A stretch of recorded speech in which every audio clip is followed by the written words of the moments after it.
episode 3 of Rundown. Today we're going to be talking about our first night show of the year, Extreme Behavior. We would have a 6-man battle royal. I'll get into that later. The main event, myself versus Blackheart and Trinity Parker. We also have a dark match. Myself, former world champion Brady Branson, one of the all-time greats, formerly known as Genocide. You all know him now as Kurt Acid. So just make sure to look forward to that in our extra today. And later on, I'll be joined by Jay Ellis, one half of our XCW Tag Team Championships. Also, we will give you, a quick preview. We don't go too much into detail of the Extreme King match card. Maybe I'll even give you some participants that we've already heard announced. And we are fastly approaching Summer Mania season. Just make sure to stay tuned as we have a lot planned for today's show. But let's go ahead and get into Extreme Behavior. Some of you may know it, others may not. The infamous XAWA promo between Blackheart, and we know her as Trinity Parker. XAWA knows her as Mint Dragon. The parody promo between Alex Cardona Thompson.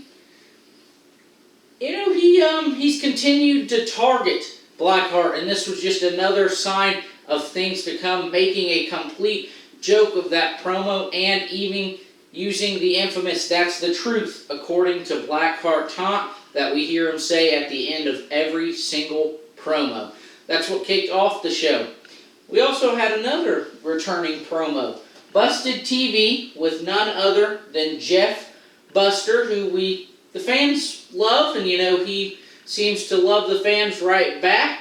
He would welcome DJ Wolbert, and of course when you think of Wolbert, you think of the name Fletch. That's where the questions began. Buster asked Wolbert what are his plans for Fletch, and the words of DJ uttered, "I'm going to kick his ass at Extreme King." And he also said tonight he's going to make sure he gets to Extreme King by winning the Battle Royal, which still to come, where I'll dive into that. And it's just the same thing out of DJ. He wants to get his hands on Fletch. And if that means ending a man's career, that's exactly what he's going to do. Now, we finally get into our first match of the night that I'm going to be talking about. Deacon Storm defending his hardcore title in a triple threat against two men who are kind of at a rift right now, a boiling point. Jaden Tucker and Evan Phoenix. Of course, the hardcore title, hardcore rules apply. Anything goes. The title belt was used at multiple occasions. Used on Deacon Storm, Evan Phoenix, and Jaden Tucker. But it was known before this that no matter what happens, Tucker's plan should be to make sure that Evan Phoenix walks out champion. And Phoenix would make Tucker do his dirty work at multiple times, even just walking around the ring holding the title as Tucker was beating down Storm. When Storm was finally able to get to the top rope, this is where we saw him take control with a nice body splash onto Jaden Tucker, who was already laying down on the rocks to add even more damage. We go to the end of things. All three men looking like they had a fair opportunity at that title.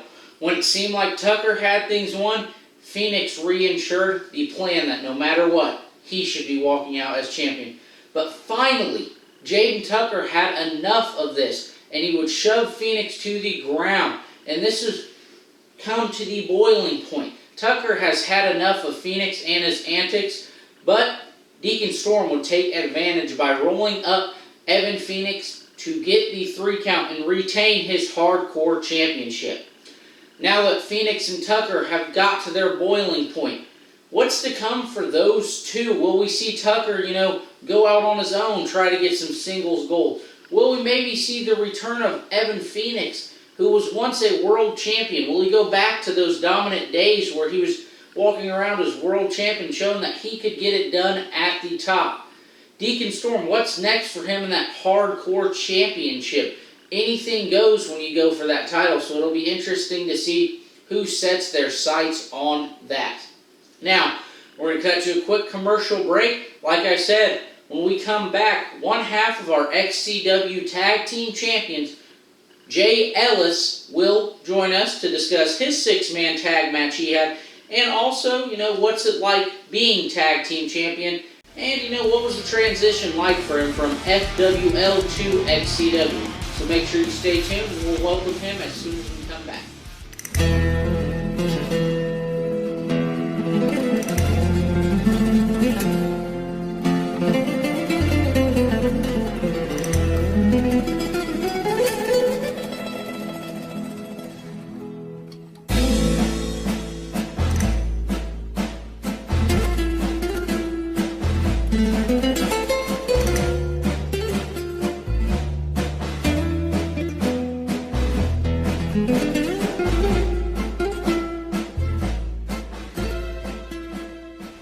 Back from that commercial break, we have none other than one half of our tag team champions, one half of Violent Ending, Jay Ellis, joining us on today's show. Jay, how's it going today? Yo, what's up? Nothing much. Usually, like your theme song said, we're not supposed to text or call you. Money wasn't involved, but we have you joining us on today's show. So, first off, I want to get into the match you have. You guys teamed up with the world champion Psycor in a unfortunate losing effort against Brady Branson, Kurt Acid, and Patrick O'Reilly. But you two took O'Reilly and Acid to the back with a beatdown. What sparked the decision to leave the world champion out there to fend for himself?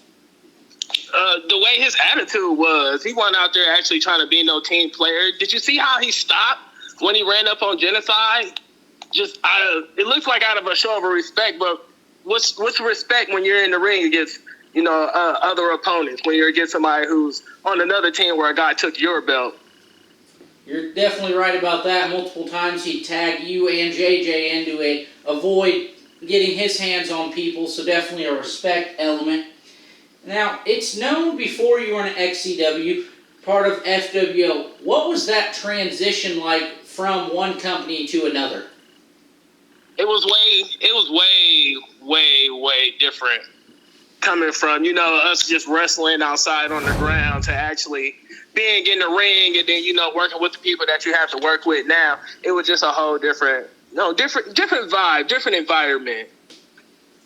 All right, and you're the only person on the show that has their own theme song where they actually sung it. When did this thought come up to you to bring it to the head creative team? Like, hey man, what if I had my own song? The song fit me. I'm all about money. I'm all about, winning out here. I got to do me. So the song fit me. It fit how I am, and it fit how I am in and outside of the ring. If it ain't about the money, don't involve me. But this obviously must be about money because y'all called me today. We'll get to that. We'll have to see what I can work out. You mentioned the winning part of it, and like I said, you and JJ Kelty are now the tag team champions. When you guys finally won those titles after weeks of targeting Acid and O'Reilly, what was going through your minds as you finally got a hold of them? We did it. We came through, like I said, we came through. We beat them. We showed them who was really the better tag team, like I had said before. We stepped in the ring. We showed up, showed out, showed everybody in the XCW Galaxy who the best tag team was. And probably for a long time, we're going to be the best tag team. All right, we'll definitely have to see how that goes. And you mentioned coming here, the guys are different from FWO. So who would you say are 5 people in XCW that you haven't worked with yet that you would like to work with? Just your top 5. My top 5 would have to be probably, my top number 1 would have to definitely be Fletch. Number 2 would have to be Tommy. 3 would definitely have to be Hayden Vex. 4, Brogan. And then maybe even ACT. He seems like he's a good enough fighter for me. Well, all right, then we'll have to see if that comes to anything with the 5 men you named. Definitely all great people to work with. And at Extreme King, you're one of the participants who have been announced for the annual Battle Royal. Let's say it comes down to you and Kelty. World title shot on the line. Winner faces the world champion at SummerMania. What's that like, knowing you guys are both very close friends, but the title opportunity's on the line? That's going to be a hard decision, but I know when it comes down to it, I think me and my partner will both know the right choice at the right time. Well, it'll definitely be interesting to see you in the Battle Royal. Maybe you guys are going to defend those tag team championships. We'll have to wait and see, but I thank you for joining me on today's show. And hope to see your reign go and be the best tag team like you said earlier. Oh, we are going to be the best tag team. And thanks for calling me, man. Next time I see you, you better have my money. We'll see what I can work out. I'll make sure to work that out. Don't want you and your partner trying to brutalize me now. Hey, understandable. I got it now. We're going to cut to a quick commercial break, and when we get back, we will have the 6-man Battle Royal to determine the final entrant in that Extreme King Battle Royal. And then also we still have our main event, myself versus Blackheart and Trinity Parker. Last but not least, our dark match between Genocide, now known as Kurt Acid, versus Brady Branson versus myself, Alex Cardona Thompson. Boo, Kurt Acid.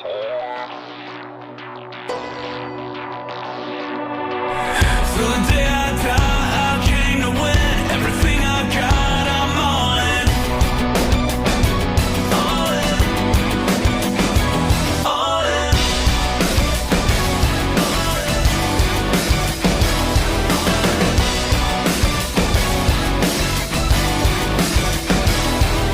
Go big or go home, I'm setting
commercial break, one last thank you to Ellis for joining us as our guest for today's episode. We'll see if we can get him that money. But before we left, I said we'll get into that 6-man battle royal. Fletch, Hayden Vex, Brogan O'Shea, Tommy Merriman, Void, and DJ Wolbert all vied for the opportunity of a lifetime. That final entrant in the Extreme King spot. You know, early on, we finally got the stare down between Merriman and Vex that people have waited for ever since Hayden Vex arrived on the scene. And it was definitely a sight to see as these two superstars went at it. But after this, Fletch and Tommy Merriman continued their days. The remaining members of Vengeance to knock down all men. And Tommy even used Fletch as a weapon, dropping him right onto Brogan O'Shea, who in this match, I'd say was kind of like a test dummy. Now, getting into some of the eliminations. First off, Void would be eliminated by Tommy Merriman, as Merriman got his first of 3 total eliminations in this match. Next up, Brogan O'Shea. He would be eliminated after a death by Vex from none other than Hayden Vex. Tommy Merriman, being the opportunist he is, got his second elimination, tossing Hayden Vex while his back was turned. Now, we are down to 3 people. Vengeance members, Tommy Merriman and Fletch, and unfortunately, DJ Wolbert, as he had to deal with both men, and this would result in his elimination, as it looked like Fletch would get it. Tommy said he wasn't trying to hit Fletch, but a Superman punch knocked Wolbert out, and now the final 2 members. Vengeance teammates, former tag team champions, Fletch, Tommy the Man Merriman. Tommy would demand a mic, and he admitted, I don't want to fight you, Fletch. I got bigger things to deal with, like Venom, which none other really bigger than him. And Venom would appear on the stage, and just when Tommy was distracted, Fletch struck with a low blow, followed by that bumping uppercut, which would send Tommy over the top rope. We now know Fletch will be the final entrant in the Extreme King match. He also will compete in the Monsters Ball match at Extreme King versus DJ Wolbert. So, Fletch, not only the final entrant, also, and we all know to be the Brutal Monsters Ball. Definitely going to be interested to see how him and DJ recoup from that to get their boundings in the Battle Royal. Next up, something never before seen. The Grotto Funhouse, after weeks of stalking Corey Lee, and even it seems like killing his tag team partner, Brennan Stickle, these 2 men finally locked up in the grotto. The ring surrounded with tiki torches, lit on fire. You know, it's dark. I mean, there wasn't even a canvas on the ring. The turnbuckle pads were exposed. So just exposed steel and fire for these 2 men. You know, Jesse immediately attacked Corey Lee as soon as he got in the ring, but Lee was able to use his speed advantage to get some control, and this is where we would finally see more of the brutality begin. A kendo stick was introduced by Corey Lee, and he targeted Jesse on multiple occasions.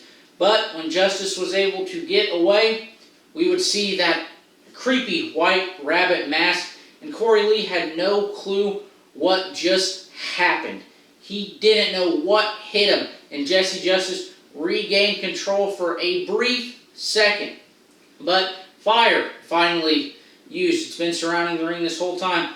Corey Lee tried to set a door on fire. Unfortunately, that didn't work, so he went to the kendo stick and set that on fire.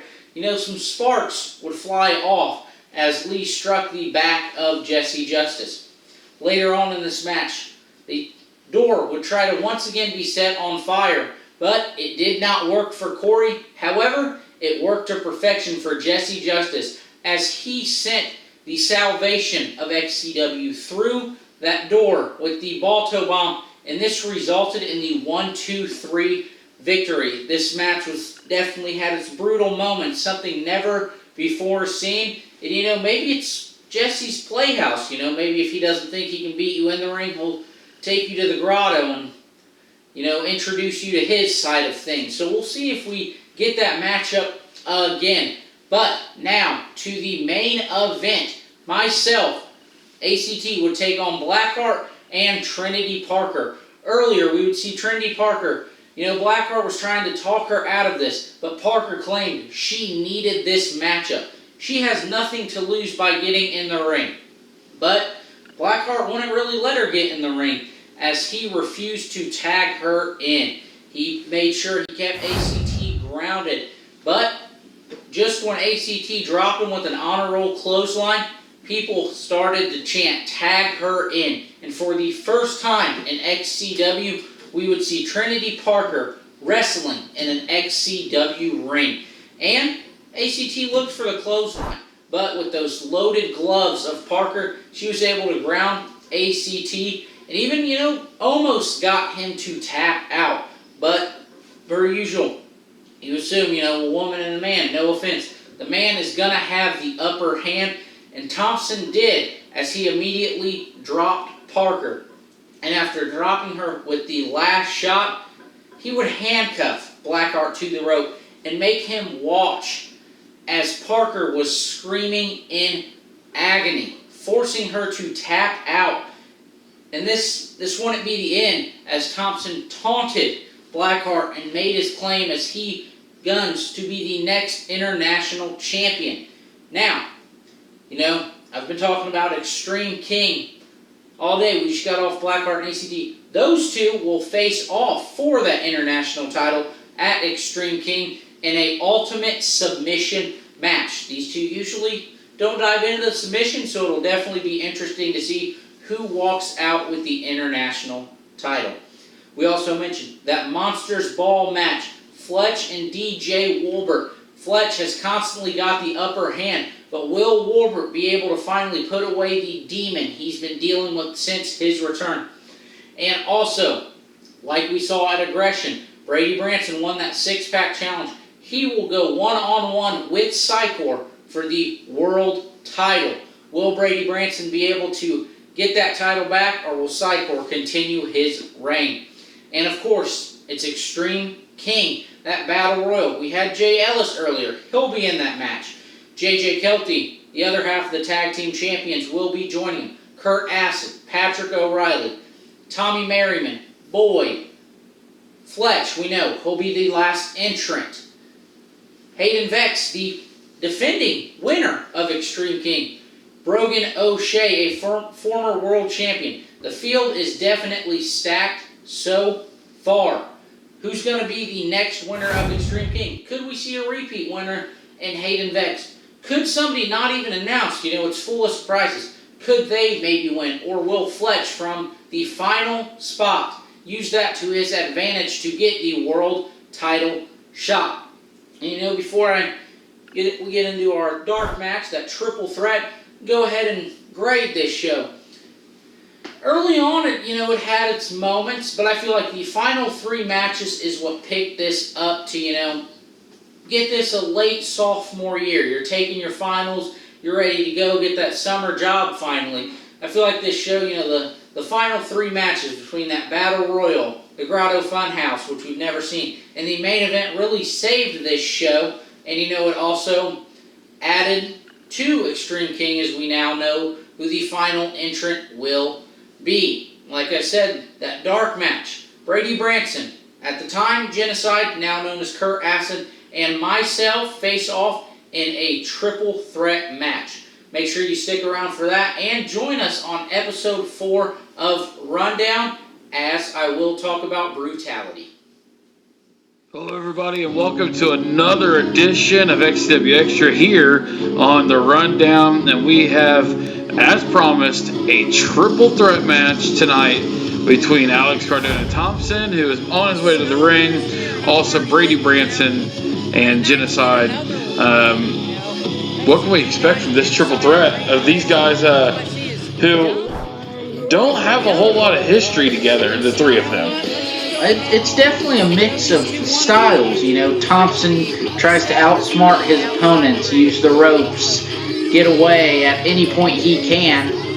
Whereas Brady Branson, you'd say he'd probably have the power advantage. He's the larger man in this one. He's going to try to slam his opponents into the match. And then you got Genocide, on the other hand, a submission specialist, going to target the limbs of the opponents and keep them grounded. So definitely just a combination of styles.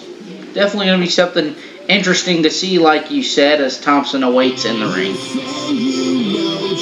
And I think this is the first triple threat presentation we've had here on the Rundown. We're excited to bring you this unique match. And as you said, Alex Cardona Thompson in the ring, ready to go.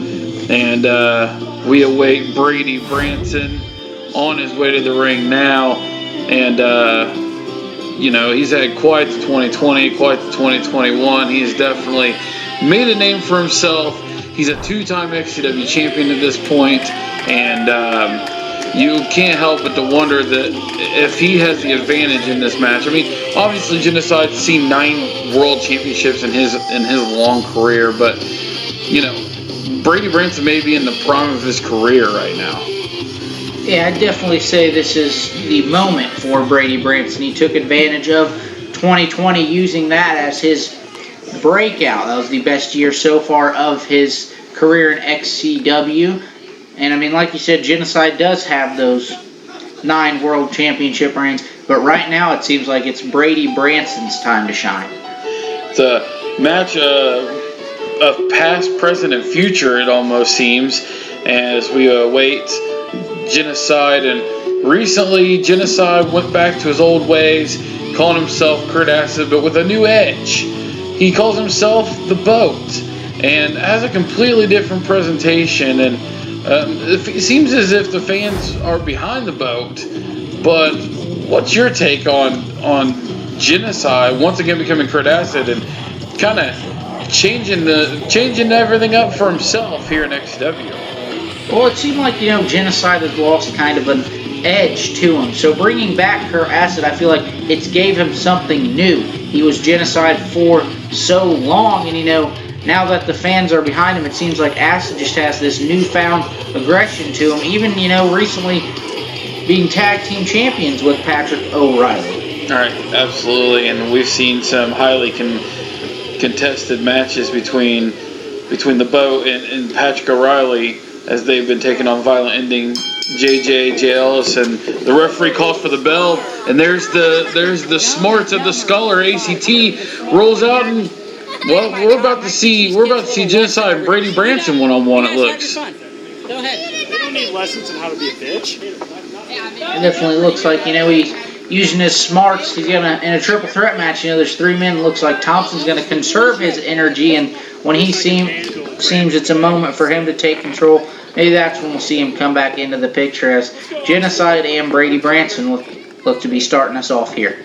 I see the great. And Genocide is the obvious veteran of this match, but you got to give it to ACT. That's the more veteran move, to kind of conserve your energy and to stay put while these two wear each other down. And a nice tie-up by Brady Branson and Genocide here. Who's going to gain control first? It looks like Genocide. He's immediately targeting the arms. Like I said, Genocide tries to ground his opponents, targeting multiple limbs, and the arm will be the first. Quick fun fact about Brady Branson and Genocide: they both have tagged with Patrick O'Reilly. Absolutely, yeah, you're right. Genocide more of a current day partner for Patrick O'Reilly, and Brady Branson actually broke into XCW as a partner of Patrick O'Reilly, Red, White, and Crude, along with their manager Jeff Buster. And Brady Branson coming right back. Looks like maybe he's going to try to do some technical wrestling of his own here as he works Genocide into the corner. And they both have a similar style, Brady Branson and Genocide, both very well on the mat. They do. Look at this. Brady on the second rope. Looks like he's going for a cover. And there's Thompson taking control. He saw the moment right there as he throws Branson out of the ring, and it looks like he's going to go for the cover on Genocide. Smart move by ACT there. Hits the He hits the last shot. Brady Branson rolls to the outside. He tries to take advantage of an already beat down Genocide. This is good work. And he goes for the pay dirt, and this could be it. He could be done early. 2, and a kick out from Genocide. Kick out from Genocide, who, it looks like he's the one being grounded right now. First Branson, and then Thompson came in and picked up the portions now. It looks like he's going for that disarmor submission that we see him use.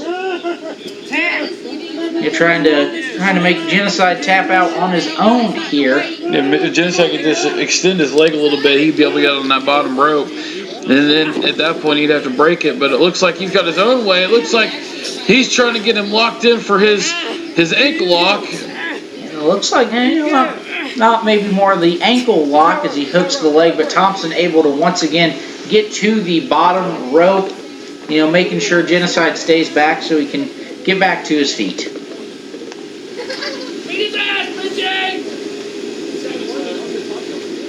Ladies and gentlemen, if you want to catch more of these guys, you want to go back, you want to look at the event results, if you want to look at upcoming events for everything XCW, check out our official website, xcwrestling1.wixsite.com/Shelbyville. You can catch all the info, all the action there. Also, our Facebook, XCW Shelbyville, where most of our information goes to, and there's the Skull Crusher finale from Genocide. Could that be enough? And it's not. The Skull Crushing finale, it's not something we've seen Genocide use so much anymore. He's a smaller man in most of his matches, but he's able to ground Thompson with it. And we looked on the outside there, it looks like Brady Branson is finally getting to his feet, and maybe he'll come back into this match anytime soon. As Brady starts to stir on the outside, it's going to change the complexion right now with Genocide being in advantage over ACT. He's being in control of this match. And a couple of elbows to the gut, and Branson right back in the picture as he kicks Genocide out, and it looks like Thompson's going to dump him to the outside. And Branson and ACT working, that's something we haven't seen before, and like you said, it's kind of a mix of the past, present, and future, and you'd say this is the present and future here between these two men. Absolutely. Hard right hands for Brady Branson. Irish whip into the corner with a big splash. Can Brady stay on top of Alex Cardona Thompson here? And if so, and it looks like he's going up top again, and it worked out for him once again. This could be it too. And Genocide at the last second. And Thompson rolls out as he, tries to catch his breath, and back again, we have Genocide targeting Brady Branson just like earlier in this contest. A couple of knees to the gut there as he tries to keep the All-American knocked down. What's Brady got in mind here? Go for that meat defeat, it looks like, but Genocide smart to get out of that, and it goes at the ropes. And as long as he's in the ropes there, Brady Branson technically can't touch him. Nice kick to the side of the head there as we see the Scholar roll back in. This is anybody's ball game at this point. They are wearing each other down. And there's a face wash. Genocide, he's been grounded so far as Thompson's going to go for a cover, but there's Brady Branson breaking it up at the count of 1.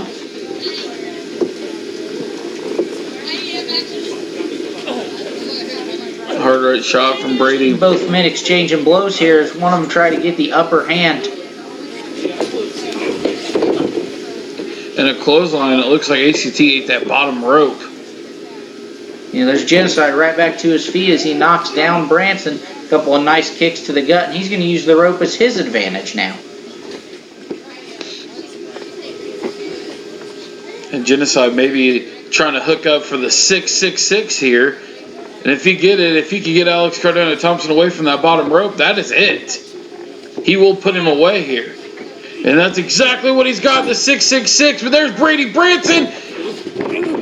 Brady Branson went for the meet the feet, but no. There's that ankle lock. Genocide looked to lock it in earlier, but now he has it locked in on Branson. And Branson's going to tap out here as Genocide gets the win. the veteran mentality of Genocide. He smartly reversed this finishing move, got that ankle lock in on Brady Branson, and we have a winner here. Genocide with a huge win. In this matchup of past, present, and future, the past comes on top. We thank you for joining us on not only this episode of Rundown, but also this XCW Extra, where we see Genocide come out victorious. Absolutely. Ladies and gentlemen, we will see you back here next week following XCW Brutality. Thank you for joining us here on XCW Rundown. Until next time.